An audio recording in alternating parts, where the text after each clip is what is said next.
उदाहरणं दुग्ध्यानां कविता तस्वं गच्छं पश्यामि प्रथम कुमारी कांच। कहती है कि हे कांच, यदि आप तीर्थ वर्ग उद्यापन यदि कोई ऐसा जग कुआं करेंगे तो मुझसे राय करेंगे, यानी आप इनसे राय लेना है, बिना कोई राय का आपका कार्य नहीं करना है। दूसरा वचन कहती है हब प्रदानेना खब प्रदानेना पूजा नाम भविष्यत तत्सम कन्या पति वचनम। अरे कोई कैमरामैन नहीं दिख रहा है यानी पितरों का और देवताओं का कोई पूजा पाठ जब कीजिएगा तो उसमें हमको साथ बैठकर या तीर्थ यात्रा कराते हैं तो उसमें हमें साथ लेकर चलना होगा।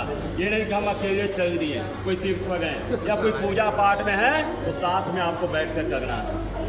द्वितीय वचन कहती है, तृतीय वचन कहती है कुटुंब विभागन यज्ञस्य पुष्पाणां प्रकीर्ततां दिव्य कंचानायन्ते दिव्यानां प्रतिहितां।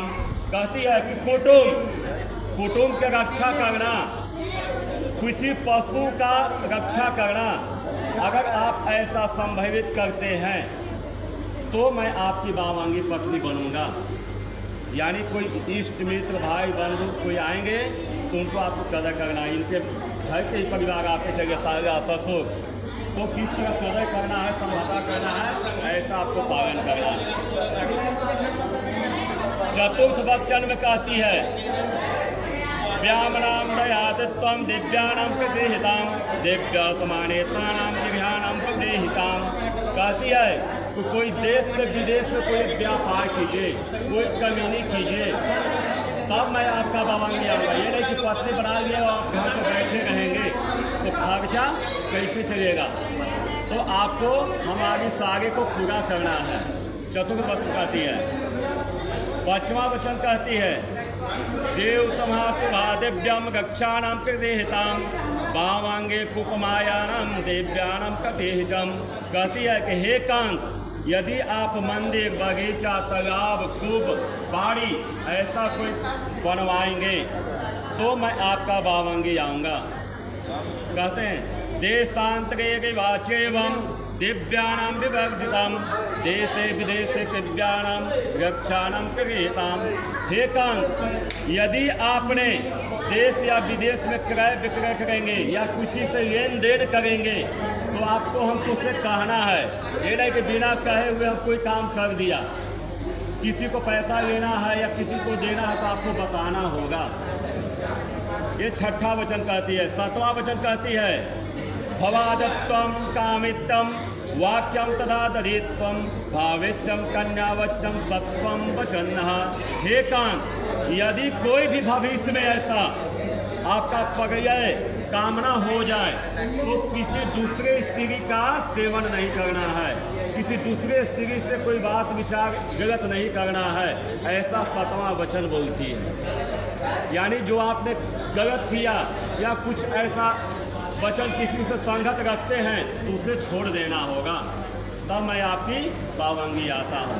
ये वचन 7 गो कन्या बच्ची हो गई है।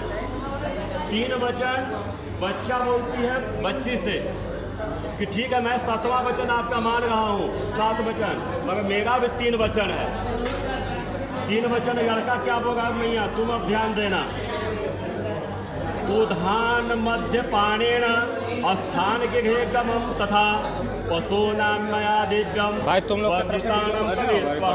कहते हैं अकेले में कहीं मात्रा का सेवन यानी शराब पीता हो और उसे जगह पे तुम्हें नहीं जाना है। किसी पुरुष पर पीड़ा से कीड़ा करना यानी किसी से बात करना, ज़्यादा हंसना बोलना सर्वदा वर्जित है, यानी छोड़ देना होगा, तब मैं आपकी पत्नी बनाऊंगी। ये प्रथम वचन कहती है।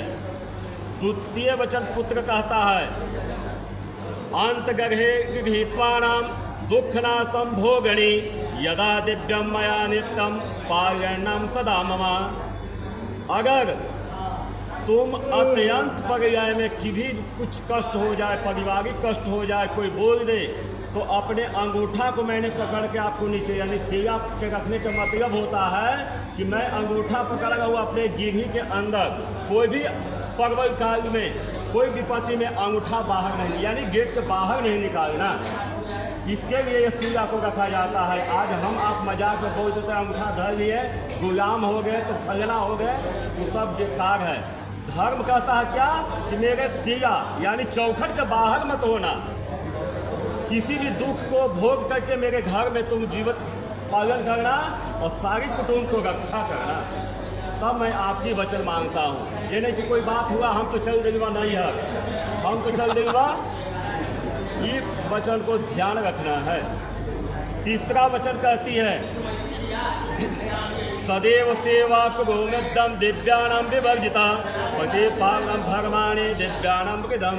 अगर पतिव्रता धारण करते हो यानी पति का सेवन करना, कुटुंब को सेवा करना, हमारे सास ससुर यानी आपके सास ससुर हो गए उनको सेवा करना, और अगर पतिव्रता धारण करती हो तब मैं पावांगी आऊँगा। ये तीसरी वचन बच्चा कहता है। तीनों का होती है ना, हाथ जोड़ के बोलिए संपूर्ण समाने तम दिव्या।